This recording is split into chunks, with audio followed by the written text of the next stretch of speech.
Brian May was alone in Garden Lodge on a cold November afternoon in 1992, exactly 18 months after Freddie Mercury had passed away, when he found the unmarked cassette tapes hidden behind a false panel in Freddie's recording studio.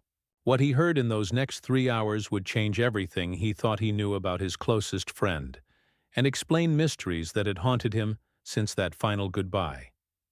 It was November 14th, 1992, 2:30 p.m., and Brian had returned to Freddie's Kensington home at the request of Jim Hutton, Freddie's partner. Jim had mentioned something about organizing Freddie's personal effects, and there were still recording tapes scattered throughout the house that needed to be cataloged. The autumn light filtered through the tall windows of the studio, casting long shadows across the mixing board where Freddie had spent countless hours in his final years, working with an urgency that none of them had fully understood at the time. Brian sat in Freddie's favorite leather chair, the one worn smooth on the armrests from years of use.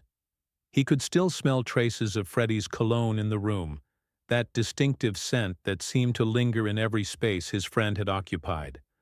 The studio felt sacred somehow, untouched since that final recording session in May 1991, when Freddie could barely stand but insisted on laying down vocals for what would become Mother Love. He'd been searching through the storage cabinets for master tapes when his hand brushed against something unusual. The back panel of the lower cabinet felt loose. Brian knelt down, his fingers finding the edges of what appeared to be a hidden compartment. His heart began to race. Behind the panel, wrapped carefully in black velvet cloth, were 7 cassette tapes. Each one was numbered in Freddie's distinctive handwriting, 1 through 7. Nothing else. No dates, no song titles, no indication of what they contained. Brian's hands trembled slightly as he unwrapped the first tape. Why would Freddie hide these? In all their years together, through every album, every tour, every late-night writing session, Freddie had been open about his work. He'd played everything for the band, sometimes before the songs were even finished. Secrecy wasn't his style, but these tapes, hidden away, protected, numbered with such care, they meant something different. He loaded the first tape into the player, his finger hovering over the play button for a long moment before pressing down. The tape hissed to life, and then Freddie's voice filled the room. Not singing, speaking. Brian froze. November 8, 1987. 3:00 a.m. Can't sleep again. Freddie's voice was quiet, reflective, so different from his public persona. Brian came by the studio today, saw me taking my medication and didn't ask questions, but I could see it in his eyes. The worry. He's always been the one who notices everything, even when I wish he wouldn't. Brian felt his breath catch in his throat. This wasn't a recording session. This was something else entirely. Something private. Something he perhaps wasn't meant to hear. But he couldn't stop listening. I haven't told them yet, Freddie's voice continued. About the diagnosis. How can I? They're my family, the only family that's ever truly mattered, and telling them means making it real. As long as I don't say the words out loud to Brian, Roger, and John, as long as I keep performing, keep recording, keep being Freddie Mercury, then maybe I can outrun it. Maybe I can stay in control just a bit longer. The tape continued, and Brian sat motionless, tears streaming down his face. Freddie had recorded an audio diary for 5 years, from 1987 until just weeks before his death in November 1991. 7 tapes containing hundreds of hours of Freddie's private thoughts, fears, hopes, and reflections on everything he couldn't say out loud. Brian played the second tape, then the third. In tape 3, dated March 1988, Freddie spoke about the recording sessions for The Miracle album. Today, Brian and I spent 6 hours working on I Want It All. He doesn't know that I had to rest for 3 hours afterward, that my legs barely held me through the session. But the music, God, the music made me forget everything else. When Brian played that opening riff, I felt alive again. Really alive. He gave me that gift today without even knowing it. Brian had to pause the tape. He remembered that session. Remembered feeling so proud of how strong Freddie's voice had sounded. He'd had no idea about the cost of that strength, the effort it required just to stand at the microphone. The fourth tape contained the breakthrough that would explain everything. It was dated January 23, 1991. Freddie's voice sounded weaker now, but somehow more at peace. "I've made a decision. I'm going to tell them soon. Not because I want to, but because I need to. Brian deserves to know why I've been so determined to record everything we can. He deserves to understand that every song we're working on now is my way of saying goodbye without having to say the words." But then Freddie said something that made Brian's heart stop. "I've been writing songs for each of them. Personal songs. Not for Queen, not for albums. Just for them. For Brian, I've been working on something I call the guitar's prayer. It's instrumental mostly, because words couldn't capture what I want to say to him. 22 years of friendship, of creating music together, of understanding each other without speaking. How do you put that into lyrics? So I'm letting the melody speak instead. I'll hide these recordings until after. Brian will find them when he's ready. He always finds everything eventually." Brian's vision blurred with tears. He fast-forwarded through the fifth and sixth tapes, hearing fragments of Freddie discussing his final wishes, his hopes for how the band would continue, his profound gratitude for the life he'd lived.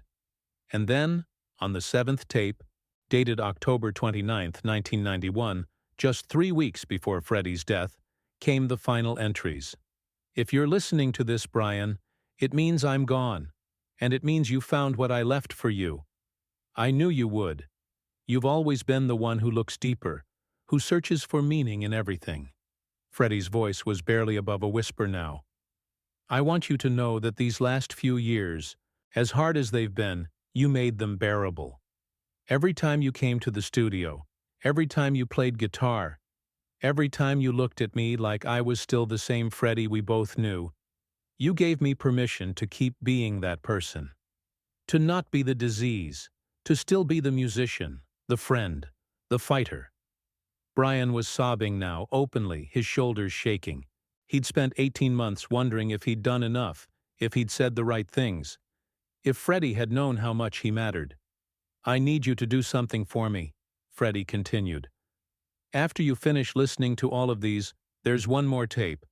It's marked with a star instead of a number. That's the one I made for you. The Guitar's Prayer. Play it. And Brian, when you play it, I want you to promise me something. I want you to pick up your red special and play along. Because even though I won't be there physically, I designed every note to harmonize with your style, with the way only you play. It's my final collaboration with you, our last duet." With shaking hands, Brian searched through the velvet cloth again. There it was, a 8th tape, marked with a hand-drawn star in gold ink. He loaded it into the player, then walked across the studio to where Freddie had kept Brian's favorite backup guitar, a 12-string acoustic, not the red special, but close enough. The tape began with a soft piano melody, unmistakably Freddie's composition. It was beautiful, haunting, filled with major and minor key changes that felt like a conversation between joy and sorrow. And then, at exactly the 2-minute mark, the melody opened up, leaving space. Space for guitar. Space for Brian. He began to play, his fingers finding the notes instinctively, as if Freddie was guiding them. The guitar wove through Freddie's piano like two old friends finishing each other's sentences. It was perfect. Everything Freddie had said it would be. A conversation without words. 22 years of partnership distilled into 6 minutes of pure, achingly beautiful music. When the piece ended, there was a final message on the tape. Freddie's voice, strong again, the way Brian remembered it from their earliest days. "Thank you, Brian, for everything. For the music. For the friendship. For seeing me, always seeing me, even when I was trying to hide. I love you, dear. And I'll see you on the other side of eternity, where we'll write songs the angels have never imagined. Brian sat in that studio until long after dark, playing the guitar piece over and over, sometimes crying, sometimes smiling, sometimes both at once. Jim Hutton found him there at 9:00 p.m., still holding the guitar, the seventh tape playing Freddie's final message on repeat. "He left them for you to find," Jim said quietly, standing in the doorway. "He told me a month before he died. Said you'd come looking eventually. And when you did, you'd need to hear his voice again. He wanted you to know that everything you'd done, everything you'd been to him, it mattered. It all mattered." But here's the incredible part that nobody expected. Brian didn't keep those tapes to himself. 3 months later, in February 1993, he gathered Roger Taylor and John Deacon at Garden Lodge. Together, the 3 surviving members of Queen listened to Freddie's audio diary, all 7 tapes. They laughed at his jokes, cried at his fears, and marveled at his strength. And they each received their own special composition. For Roger, a drum piece called "The Rhythm's Heart." For John, a bass melody titled "The Quiet Thunder." Freddie had thought of everything, planned for everything, given each of them a final gift that was uniquely theirs. The experience transformed how Brian understood their final years together. Every recording session took on new meaning. Every song they'd created in those last desperate months of productivity became sacred. Freddie hadn't been running from death. He'd been running toward legacy, making sure that his love for his bandmates, for music, for life itself, would outlive him in ways both public and deeply personal. Brian May kept "The Guitar's Prayer" private for 23 years.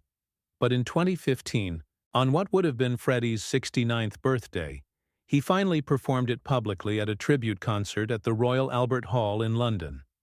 He didn't explain what it was beforehand. He simply walked onto the stage alone, sat on a stool with his red special, and played the piece from beginning to end. When he finished, the 5,000 people in attendance sat in complete silence for nearly 30 seconds before erupting into applause. Afterward, Brian finally told the story of the hidden tapes, of Freddie's audio diary, of the final compositions. A journalist asked him why he'd waited so long to share it. Brian's answer was simple. "Because for 23 years, every time I played that piece, it was just for Freddie and me. It was our private conversation, our last collaboration. But I realized that keeping it to myself was holding back something Freddie had always believed in. That music is meant to be shared. That connection is meant to be celebrated. That love, in all its forms, deserves to be witnessed." The tapes themselves remain private, locked away in a vault at Brian's request. But their existence changed everything for Queen's surviving members.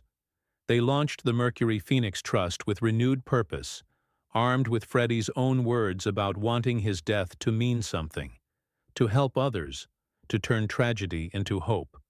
To date, the foundation has raised over $20 million for AIDS research and support, helping countless people worldwide. In Garden Lodge, in the studio where Freddie spent his final creative hours, a small plaque now hangs on the wall above where Brian found the hidden compartment. It reads simply, "The music you gave us will last forever. The friendship we shared is eternal. Thank you for the prayers only guitars can sing." B. Brian plays The Guitar's Prayer every year on November 24th, the anniversary of Freddie's death. Sometimes publicly, sometimes alone in his studio, but always with the same reverence, the same gratitude, the same profound awareness that true friendship transcends time, space, and even death itself. Because Freddie didn't just leave behind a catalog of incredible music, he left behind proof that love expressed through creativity, through thoughtfulness, through one last secret gesture of care, has the power to heal wounds that years couldn't touch. The mystery of those final recordings, hidden away in the darkness of a false panel, waiting to be discovered, taught Brian something essential, that we never truly know the full depth of how much we mean to someone until they find a way to show us from beyond the grave. Freddie Mercury, the showman, the icon, the legend, had saved his most powerful performance for after he was gone. A performance with an audience of 3 people he loved more than fame, more than glory, more than anything the world could offer. And in that studio, on that cold November afternoon in 1992, when Brian May pressed play on a tape he was never supposed to find until he was ready to find it, Freddie's final gift arrived exactly when it was needed most. A reminder that the music never really stops, not between true friends, not when the bond is built on 2 decades of harmony, understanding and love that even death couldn't silence.